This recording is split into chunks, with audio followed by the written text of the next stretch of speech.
Pemimpin Hamas Yahya Sinwar dikonfirmasi tewas dibunuh pasukan pertahanan Israel IDF pada Kamis 17 Oktober. Militer IDF mengunggah rekaman terakhir yang memperlihatkan perlawanan Yahya Sinwar sebelum tewas. Inilah video terakhir sebelum Yahya Sinwar ditemukan tewas di Gaza. Dalam video itu, terlihat pula upaya terakhir Yahya Sinwar melawan pasukan Israel. Terlihat Yahya Sinwar duduk di sofa yang berada di gedung bertingkat. Pria berusia 62 tahun itu menggunakan penutup wajah dan rompi pelindung. Namun rupanya tangan kanan Yahya Sinwar sudah dalam kondisi terpenggal. Sementara drone IDF diterbangkan untuk menyisir gedung tersebut. Pesawat tak berawak itu mendekati Yahya Sinwar yang duduk di sofa. Tak lama kemudian, Sinwar mencoba menyerang drone tersebut dengan satu tangan. Terlihat pemimpin Hamas ini melempar tongkat menggunakan tangan kirinya ke arah drone IDF. Sayangnya, serangan itu tak tepat sasaran, sehingga drone Israel berhasil kabur. Media Israel pun turut merilis bukti jasad Yahya Sinwar yang tewas usai baku tembak dengan IDF. While this is not the end of the war in Gaza, it's the beginning of the end.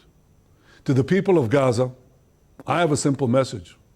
Yahya Sinwar, the terrorist chief of Hamas, launched the October 7th massacre against Israel. It was the bloodiest attack on the Jewish people since the Holocaust. It was the worst attack on the Jewish state since the founding of Israel. Sinwar's terrorists murdered in cold blood 1,200 people. That's elderly people, Holocaust survivors, children.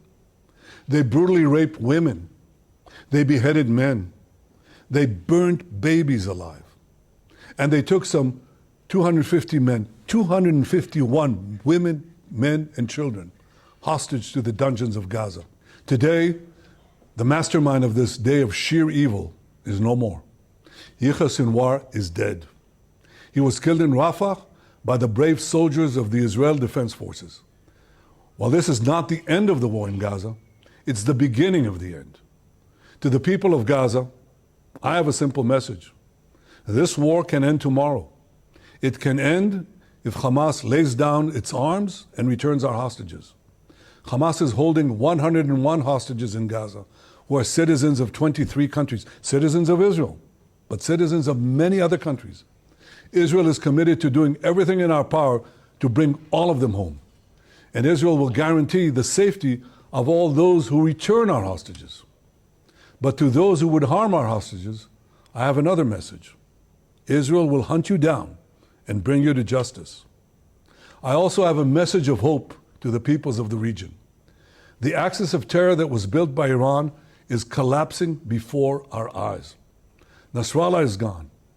His deputy Muhsin is gone.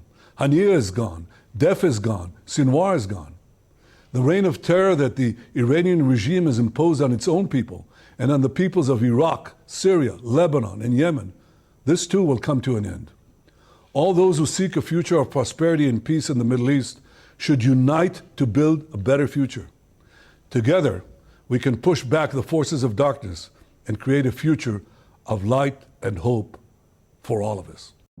Kabar tewasnya Yahya Sinwar telah tersebar di seluruh dunia setelah Israel mengumumkan hasil tes DNA jenazah pemimpin Hamas. Meski Hamas belum mengonfirmasi, Iran sudah memberikan respons atas kabar yang beredar.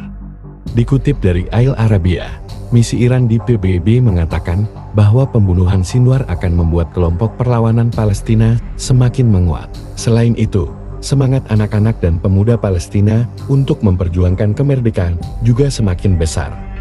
Iran menegaskan, selama pendudukan Israel masih berlangsung, maka perlawanan akan terus berlanjut. Sebelumnya, Israel telah melakukan tes DNA terhadap jenazah yang diduga Yahya Sinwar di pusat forensik Tel Aviv. Hasilnya dipastikan bahwa jenazah tersebut adalah pemimpin Hamas. Israel menyerang Sinwar saat memasuki sebuah gedung di Rafah, Gaza Selatan pada Rabu 16 Oktober 2024. Rekaman video yang menunjukkan momen terakhir Sinwar sebelum dibunuh juga telah dirilis. Sejumlah negara di dunia, termasuk Amerika Serikat, juga telah memberikan respon atas kematian Sinwar.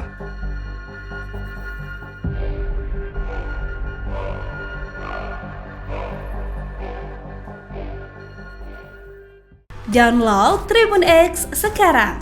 Menghadirkan lokal menjadi Indonesia.